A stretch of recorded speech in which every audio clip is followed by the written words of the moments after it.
ഞാൻ കരഞ്ഞാലോ ഞാൻ ചിരിച്ചാലോ അത് രേണുസുധീനെ ആലോചിച്ചിട്ടാണെന്നുള്ളത്. സുധിച്ചേട്ടനെ കണ്ടല്ലോ അല്ലേ? സുധിച്ചേട്ടാ കണ്ടല്ലോ അല്ലേ? മറ്റേ നമ്മുടെ ആളെ കണ്ടല്ലോ അല്ലേ?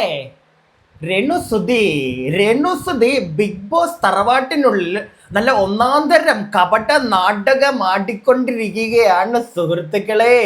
ഗെയിം എന്നൊക്കെ പറഞ്ഞു കഴിഞ്ഞാൽ ഇതാണ് ഗെയിം അല്ലേ? ഒന്നെങ്കിൽ സുധിച്ചേട്ടൻ, ഇല്ലെങ്കിൽ കിച്ചു, ഇല്ലെങ്കിൽ സെപ്റ്റി ടാങ്ക്. ഇത് മൂന്നുമാണ് രേണുസുധി അവിടെ ചെന്നതിന് ശേഷം രേണുസുധിയുടെ വായിന്ന് വീണത് ഞാൻ കേട്ടിട്ടുള്ളൂ. വേറെ പ്രത്യേകിച്ചൊന്നും പറഞ്ഞ് ഞാൻ കേട്ടിട്ടില്ലടേ. നിങ്ങൾ ആരെങ്കിലും കേട്ടിട്ടുണ്ടോ? ഉണ്ടെങ്കിൽ താഴെ പറ. PR കുഞ്ഞുങ്ങൾ വരണ്ട കേട്ടാ. PR കുഞ്ഞുങ്ങളുടെ കലാപരിപാടി നമുക്ക് അറിയാം, അത് വിട്ടുപിടി. പക്ഷെ രേണുസുധി കൽപ്പന ആരാ? രേണുസുധി കൽപ്പന അങ്ങനെ കണ്ടൊരു പേര് പറയുന്നുണ്ട്. ഇതൊന്ന് കേട്ടു നോക്കി, എന്നിട്ട് നമുക്ക് ബാക്കി പറയാം.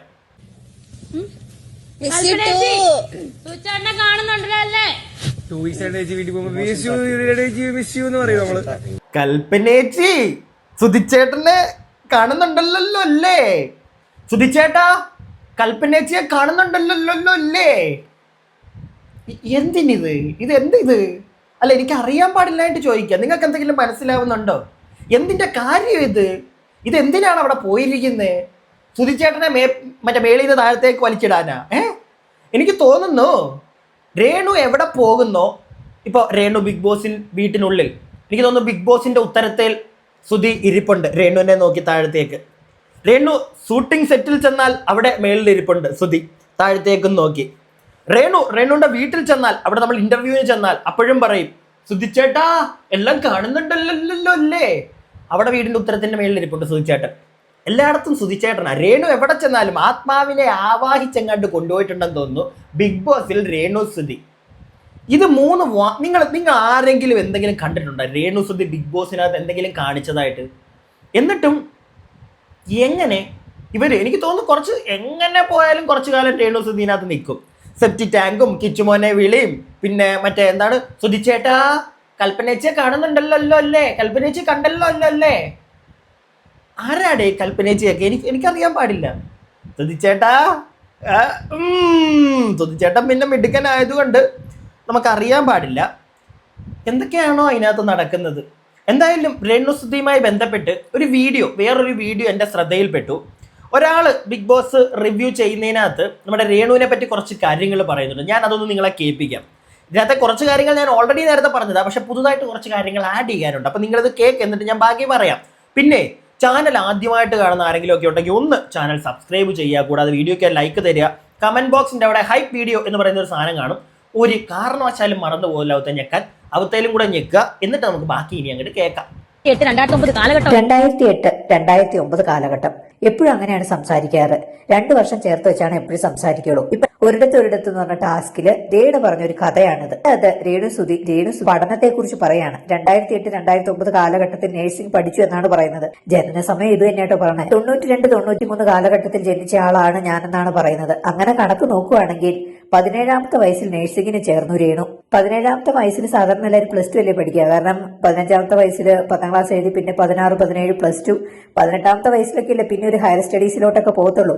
2008 നഴ്സിംഗ് പഠനം തുടങ്ങിയെങ്കിൽ 17ാമത്തെ വയസ്സിൽ നഴ്സിംഗ് ആരംഭിച്ചു.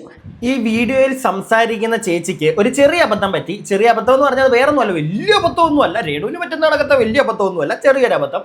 അതായത് രേണു നല്ല വ്യക്തമായിട്ട് അതിനകത്ത് പറയുന്നുണ്ട് 92 93 ജനിച്ചു എന്നല്ല രേണു പറയുന്നത്, 91 ജനിച്ചു എന്നാണ് രേണു പറയുന്നത്.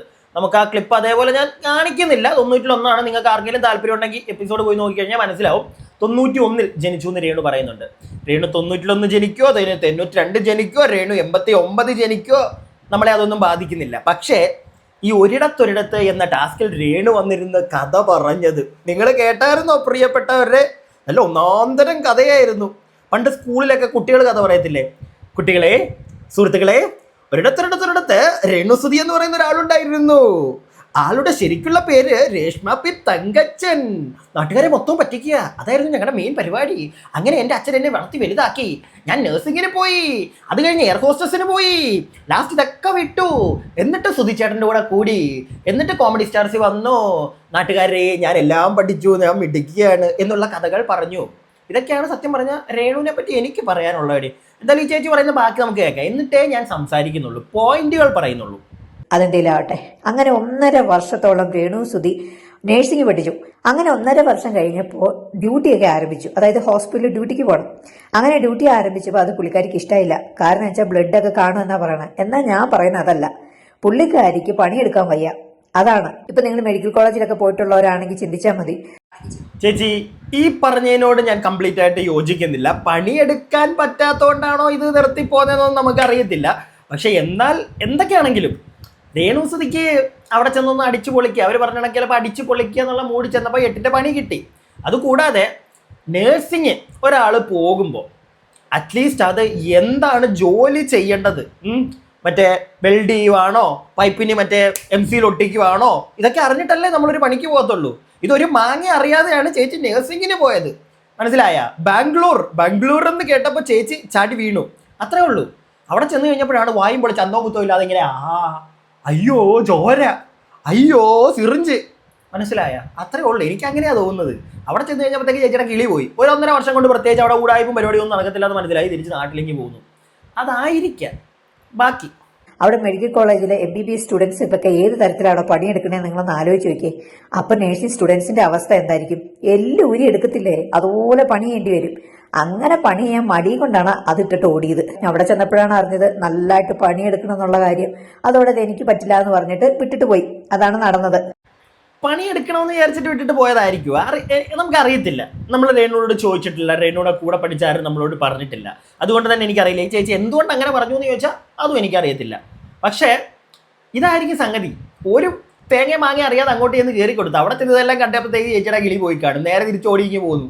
അതായിരിക്കും സംഭവിച്ചത്. നമുക്കൊക്കെ അബദ്ധം പറ്റിയിട്ടുണ്ട്. ഇങ്ങനെ നമ്മൾ ചാടിക്കറിയൊക്കെ പോകും, അവിടെ ചെന്ന് കഴിയുമ്പോഴായിരിക്കും അയ്യോ പണിപാളിയല്ലോ എന്ന് ഓർത്തിട്ട് തിരിച്ചു വരുന്നത്. മനസ്സിലായില്ലേ? അങ്ങനെ ആയിരിക്കാം എന്നേ പറയാൻ പറ്റുള്ളൂ. പക്ഷേ നേഴ്സിങ്ങിനൊക്കെ പോകുന്ന ഒരാൾ അറ്റ്ലീസ്റ്റ് അവിടെ ചെയ്യേണ്ട ജോലി, ഇപ്പം നമ്മൾ വേറെ എഞ്ചിനീയറിങ്ങിന് പോയി എക്സാമ്പിൾ വെക്കുക, നമുക്ക് അവിടെ ചെന്നപ്പോഴായിരിക്കും എന്താണ് പഠിക്കുന്നതെന്നൊക്കെ അറിയാം. പക്ഷെ അവിടെ ചെന്നപ്പോൾ ഒരുപാട് നമുക്ക് പഠിക്കാനുണ്ട്. താങ്ങാൻ പറ്റാതെ നിർത്തി വന്ന ഒരുപാട് ആളുകളുണ്ട്, ഈ ഞാൻ ഉൾപ്പെടെ.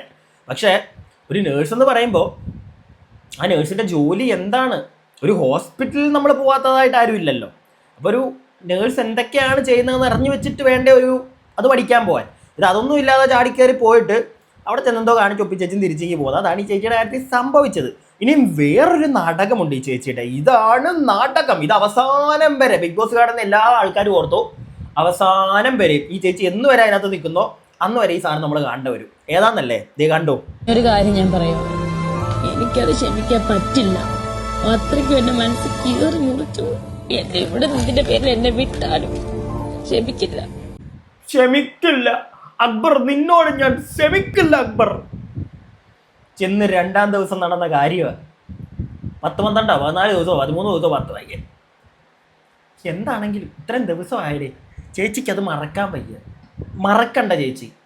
എല്ലാ ദിവസവും ക്യാമറയുടെ കീഴെ പോയി ഇരുന്നിട്ട് ഇത് പറഞ്ഞ് ചേച്ചി കരയണമെങ്കിൽ ചേച്ചിയുടെ ഗെയിം അത്രേ ഉള്ളൂ.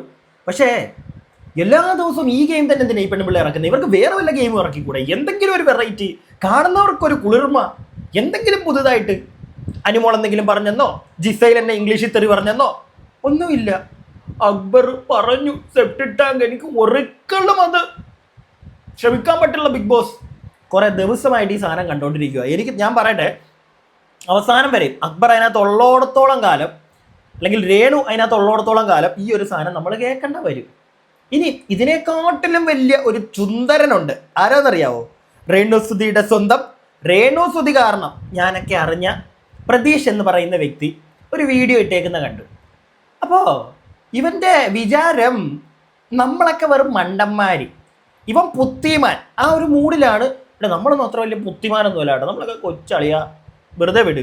പക്ഷേ ഇവനൊരു വിചാരമുണ്ട്, നമ്മളൊക്കെ വെറും, മനസ്സിലായ? ഈ കാണുന്ന നിങ്ങളും എല്ലാം വെറും, അവന് മാത്രമേ ഉള്ളൂ പുത്തി. അവൻ മറ്റേ അഭിനയത്തിൻ്റെ കുലപതി ആയതുകൊണ്ട് അവൻ ഷോർട്ട് ഫിലിമുകളും സിനിമകളും കയറി വന്നു. പക്ഷെ നമുക്കറിയാം രേണു ഉള്ളതുകൊണ്ട് മാത്രം കയറി വന്നതേ, അല്ലാതെ ഇവനെ ഒന്നും എനിക്കറിയത്തില്ല. അത്രേ ഞാൻ പറയുന്നുള്ളൂ. എന്തായാലും നമ്മുടെ പ്രതീഷിന് പറയാനുള്ള കുറച്ച് കേൾക്കണ്ടേ? കേൾക്കാം. ഒരു വീഡിയോ ഇടാൻ പറ്റാത്ത അവസ്ഥയല്ല എൻ്റെ. നീ വീഡിയോ ഇടാണ്ട, തീർന്നില്ലേ? നമ്മളാരും നിന്നെ ഫോഴ്സ് ചെയ്തില്ലല്ലോ. ഫോഴ്സ് ചെയ്തെങ്കിൽ പറയാം, കൂട്ടുകാരെ ഒരു വീഡിയോ ഇടാൻ പറ്റുന്നില്ല, എൻ്റെ അവസ്ഥയാ എന്ന് പറയാം. നിന്നോടാരും പറഞ്ഞില്ലല്ലോടാ കുട്ടാ. അപ്പൊ നീ വീഡിയോ ഇട്ട് പോ. നീ എന്തിനാ വന്ന് മെഴുകാൻ നിൽക്കുന്നേ? മെഴുകല് നമുക്ക് കാണണ്ടേ? ബാ നോക്കാം. ഇനി വേറെ ഒന്നുമല്ല, ഞാൻ ലാസ്റ്റ് ചെയ്തൊരു വീഡിയോക്ക് ഒരുപാട് കമന്റ്സ് വന്നിട്ടുണ്ടായിരുന്നു. ഞാൻ ലാസ്റ്റ് ഒരു കരച്ചിലിന്റെ വീഡിയോ ഇട്ടിട്ടുണ്ടായിരുന്നു. അപ്പൊ അതിൽ വന്ന കമന്റ് കണ്ടപ്പോ സത്യം പറഞ്ഞാൽ എനിക്ക് തന്നെ എവിടേക്കാണ് ഇതിന്റെ പോക്ക് എന്നുള്ളത് എനിക്കിപ്പോഴും മനസ്സിലായില്ല. മുന്നേ പ്രതീക്ഷേ, നീ ഒരു കാര്യം മനസ്സിലാക്കണം. മനുഷ്യന്റെ ഇമോഷൻസ് ആണ് കരച്ചിൽ, അതുപോലെ തന്നെ സന്തോഷം, ഒരുപാട് നമ്മൾ ആഹ്ലാദിക്കുന്നത്. ഇതൊക്കെ കാണുമ്പോൾ മനുഷ്യന്മാർക്കൊരു ചൊറിച്ചിൽ വരുവടേ. മനസ്സിലായ? ഇപ്പം ഞാൻ ഒരുപാട് കരയുന്ന കണ്ടു കഴിഞ്ഞാൽ പുറത്തിരുന്ന് കാണുന്ന നീ അതിൻ്റെ അടി വന്ന് എന്തെങ്കിലും ഒന്ന് ചൊറിഞ്ഞേച്ച് പോവും. അല്ലെങ്കിൽ ഞാൻ ഒരുപാട് സന്തോഷിക്കുന്നുണ്ടെങ്കിൽ നീ കണ്ടു കഴിഞ്ഞാൽ ഉറപ്പായിട്ടും നീ വന്ന് ചൊറിഞ്ഞേച്ച് പോവും. എടാ, ഇതാണ് മനുഷ്യൻ. ഇത് നീ ആദ്യമേ മനസ്സിലാക്കണം. എന്നിട്ട് വന്നിരുന്ന് ഉണ്ടാക്കാൻ നിൽക്കണം. കേട്ടാ കൂട്ടുകാരെ? നമുക്ക് ബാക്കി കാണാം. കാരണം ഞാൻ ആ വീഡിയോ ഇട്ട് കാരണം ഡിസല്ല നമ്മുടെ വിക്സ് ഒക്കെ വെച്ച് വെച്ചിട്ട് ജസ്റ്റ് ഒരു വീഡിയോ അല്ലെങ്കിൽ ഒരു സാഡിന്റെ ഒരു വീഡിയോ ചെയ്യണം, അല്ലെങ്കിൽ ഒരു ആക്ട് ചെയ്യണ ഒരു വീഡിയോ ചെയ്യണം എന്ന് പറഞ്ഞാൽ ഞാൻ ഇട്ടിട്ടുണ്ടായിരുന്നു. അതിൽ വന്ന കമന്റ് ആണ് ഇതാ ഈ കാണുന്ന ലെവലുള്ള കമന്റുകൾ. ഞാൻ ഒരു കാര്യം ചോദിക്കട്ടെ, ഞാൻ കരഞ്ഞാലോ ഞാൻ ചിരിച്ചാലോ അത് രേണുസുധീനെ ആലോചിച്ചിട്ടാണെന്നുള്ളത് എവിടത്തെ ന്യായമാണ് എനിക്ക് മനസ്സിലാവുന്നില്ല. ഒരിക്കലും അത് ന്യായമല്ലടാ മോനെ. നീ പറഞ്ഞതിനോട് ഞാൻ 100% യോജിക്കുന്നു. നീ പറഞ്ഞത് കറക്റ്റാ. നീ ഒന്ന് കരഞ്ഞാലോ ചിരിച്ചാലോ ആൾക്കാർ വന്ന് രേണുവിന് വേണ്ടി കരയുന്നതാണല്ലോ എന്ന് ചോദിക്കുന്നത് അത് നല്ല കാര്യമല്ല.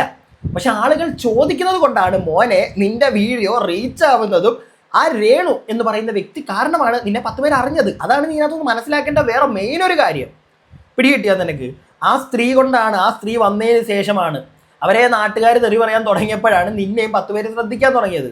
നിന്റെ യൂട്യൂബ് ചാനൽ ഉണ്ട്. എടാ, നമ്മളെ ഒന്ന് എത്ര നിന്നെ പോലെ തന്നെ എനിക്ക് ഇതേ ചാനൽ വഴി നിന്റെ അടുത്ത് റിയാക്റ്റീവ് അല്ലേ? എല്ലാവർക്കും അറിയണോ? ഇല്ല, ഒരു കാര്യമില്ല എല്ലാവരും അറിഞ്ഞിരിക്കണമെന്ന്. മനസ്സിലായോ? കുറച്ച് പേർക്ക് അറിയാം, അത്രേ ഉള്ളൂ. അതേപോലെ നിന്നെ കുറച്ച് പേര് മാത്രം അറിഞ്ഞുകൊണ്ടിരുന്നൊരു വ്യക്തിയാണ് നീ. നിന്നെ ഒരുപാട് പേരിലേക്ക് എത്തിച്ചത് രേണു എന്ന് പറയുന്ന ഒരു വ്യക്തി ഉള്ളത് കൊണ്ട് മാത്രമാണ് ആ പ്രതീക്ഷയെ. അല്ലാതെ നിന്റെ അഭിനയം കൊണ്ടല്ലടാ തുത്തുടുവാവേ. അത് നീ മനസ്സിലാക്ക്. അത് മനസ്സിലാക്കി കഴിഞ്ഞാൽ നിനക്ക് ഈ സോഷ്യൽ മീഡിയ കൊണ്ട് എങ്ങനെ മുന്നോട്ട് പോകണം എന്നുള്ളൊരു കാര്യം നിനക്ക് പിടികിട്ടും. അല്ല വന്നിരുന്നിട്ട് നിന്നെ കമന്റ് ഇടുന്നവരും രേണുവിന്റെ പേര് പറയുന്നതും രേണുവിന് വേണ്ടി കരയുന്നവരല്ലേടാ എന്ന് ചോദിക്കുന്നതും ഒക്കെ തെറ്റാടാ മോനെ. പക്ഷേ തെറ്റാണോ എന്ന് ചോദിച്ചു കഴിഞ്ഞാൽ നിന്റെ സൈഡിൽ നോക്കുമ്പോൾ അത് തെറ്റാണ്. ആൾക്കാരത് ചോദിക്കും. കാരണം ഇതാണ് കാരണം. കൂടുതലും നീ അത് വിശദീകരിക്കണം. കാരണം നീ അവൾ വഴിയാണ് കയറി വന്നത്. അപ്പം ആൾക്കാർ എന്നും നിന്നെ അത് പറഞ്ഞു കുത്തും. പിടികിട്ടിയോ? പറഞ്ഞു കുത്തും. നീ അത് മൈൻഡ് ചെയ്യണ്ട, നീ നിന്റെ കാര്യം നോക്കി പോ. പക്ഷെ അതിനും വീണ്ടും നീ മറ്റേ വിവരണമായിട്ടൊക്കെ വന്നുകൊണ്ടിരുന്ന് കഴിഞ്ഞാൽ വീണ്ടും ഇപ്പം ഈ വീഡിയോ അടിയിലും കമന്റ് അത് തന്നെ വരത്തുള്ളടാ കൂട്ടാ. അതെ, എൻ്റെ വീഡിയോ അല്ല, നിന്റെ ഇപ്പം നീ ഡയലോഗ് അടിക്കുന്ന വീഡിയോ ഉണ്ടല്ലോ, ഇതിൻ്റെ അടിയിലും അതൊക്കെ തന്നെ. ഒന്ന് പോയി നോക്കിക്കോ. ചെയ്യും. അതിനകത്തൊന്നും പറഞ്ഞിട്ട് കാര്യമില്ല. കാരണം നീ രേണുസുധിയുടെ എർത്തായി കയറി വന്നവനാണ്. അല്ലാതെ നിന്നെ ആൾക്കാർ കുറച്ചേ കണ്ടിട്ടുള്ളൂ. വളരെ ഒരു ഗ്രൂപ്പ് ഓഫ് ആളുകൾ മാത്രമേ കണ്ടിട്ടുള്ളൂ. അത് നീ മനസ്സിലാക്കുക, ആ ഒരു സത്യം. ബാക്കിയും കൂടെ ഞാൻ കരഞ്ഞിട്ടുള്ള വീഡിയോ ചെയ്തെങ്കിൽ അങ്ങനെ രേണുസുധി എന്നുള്ള ആളെ ഞാൻ കാണാൻ തോന്നിയിട്ട് കരയാന്നാണോ? പല ആൾക്കാരുടെ ഈ മെന്റാലിറ്റി പോകുന്ന പോക്ക് എനിക്ക് ഒരിക്കലും മനസ്സിലാക്കാൻ പറ്റുന്നില്ല. അപ്പം നിന്റെ മെന്റാലിറ്റി പോകുന്നതോ? നീ ആൾക്കാരെ എല്ലാവരും പറയുന്നുണ്ടല്ലോ. ഞാനൊരു കാര്യം ചോദിക്കട്ടെ കൂട്ടുകാരെ, ഈ ആൾക്കാരുള്ളതുകൊണ്ടാണ് നീ ഉള്ളത്, ഇല്ലെങ്കിൽ നീ ഇല്ല. മനസ്സിലായില്ലേ? ആ ആൾക്കാരെല്ലാം രേണുവിനെ പറയുന്നതും രേണുവിൻ്റെ കൂടെ നിന്നെ കണ്ടതുകൊണ്ടും അതുകൊണ്ട് നീ ഒരു സാധനം ഇടുമ്പോൾ അവളുടെ പേര് വന്ന് ടൈപ്പ് ചെയ്തിടുന്നത് കൊണ്ടുമാണ് നീ മേപ്പോട്ട് കയറിപ്പോകുന്നത്. അതിൻ്റെ ഒരു നന്ദി നീ നാട്ടുകാരോട് കാണിക്കുക. എനിക്ക് അത്രേ പറയാനുള്ളൂ. ഇല്ലെങ്കിൽ ഇപ്പം നിന്നെ ഞാനിവിടെ നിന്ന് റിയാക്ട് ചെയ്യുന്നൊരവസ്ഥ ഒന്ന് ആലോചിച്ചോ. നീ അത് ആലോചിക്കണം. ഇത്രയും പേരൊക്കെ നിന്നെപ്പറ്റി ഇത് ചെയ്യണമെങ്കിൽ ആ സ്ത്രീ ഒരാൾ ഉള്ളതുകൊണ്ട് മാത്രം, നീ അവരുടെ വാലായി പോയത് കൊണ്ട് മാത്രം ആ ജീവനാന്തം എൻ്റെ കൂട്ടുകാരനെ ഇത് കേൾക്കേണ്ടി വരും. മനസ്സിലായില്ലേ? നിന്നോടാരും പറഞ്ഞില്ലല്ലോ, ആരും നിർബന്ധിച്ച് വിട്ടതല്ലല്ലോ, പോയി കയറിയതല്ലേ, അറിയാലോ. നീ തന്നെ ഒരിടത്ത് പറയുന്നത് കേട്ടിട്ടുണ്ട്, അവരുടെ കൂടെ വന്നു കഴിഞ്ഞാൽ നെഗറ്റീവ് ആകുമെന്ന് നിന്നോടൊരു ഡയറക്ടർ പറഞ്ഞിട്ടുണ്ട്. ആദ്യത്തെ എന്തിനോ വിളിച്ചപ്പം. ഇല്ലേ? ഇതൊക്കെ അറിഞ്ഞിട്ടല്ലേ കയറിപ്പോയത്? ഇതൊക്കെ അറിഞ്ഞിട്ട് തന്നെയല്ലേ ഇവരെ സപ്പോർട്ട് ചെയ്ത് നീ വീഡിയോ ഇട്ടോണ്ട് വരുന്നത്? ഇതൊക്കെ അറിഞ്ഞിട്ടല്ലേ നീ ഇപ്പോഴും വന്ന് ഈ കഥ പറയുന്നത്? അപ്പോൾ കേൾക്കടാ കൂട്ടുകാരാ. അതിനകത്ത് പ്രത്യേകിച്ച് ഇപ്പം കരഞ്ഞു മെഴുകിയിട്ട് ഒരു കാര്യമില്ല. പ്രത്യേകിച്ച് രേണുസുധി എന്ന വ്യക്തി ആ ബിഗ് ബോസിൽ നിന്ന് കാണിക്കുന്ന സുധി ചേട്ടാ, കല്യാണി ചേച്ചി, സുമതി ചേച്ചി, സുധിച്ചേട്ടനെ നോക്കിക്കോണേ, ഈ സാധനമൊക്കെ കാണിച്ചു കഴിഞ്ഞാൽ നാട്ടുകാരെടുത്ത് കൊടുക്കും. അതിൻ്റെ ഇടയിൽ കൂടെ നീ മറ്റേ വലിഞ്ഞു കയറാൻ നോക്കിയാൽ നിന്നെ കൊടുക്കും. ഇതെൻ്റെ അഭിപ്രായം, എൻ്റെ മാത്രം അഭിപ്രായമാണ്. ഞാൻ ആരെയും ഇവിടെ എന്താണ് മോശക്കാരനാകാനോ മോശക്കാരിയാക്കാനോ ഒന്നുമല്ല. ഇങ്ങനെയുള്ള പല കാര്യങ്ങൾ കാണുമ്പോൾ നമുക്കൊരു അഭിപ്രായം ഇല്ലേ? വളരെ മാന്യതയോടുകൂടി ഞാൻ എൻ്റെ അഭിപ്രായം ഇവിടെ സമർപ്പിക്കുന്നു.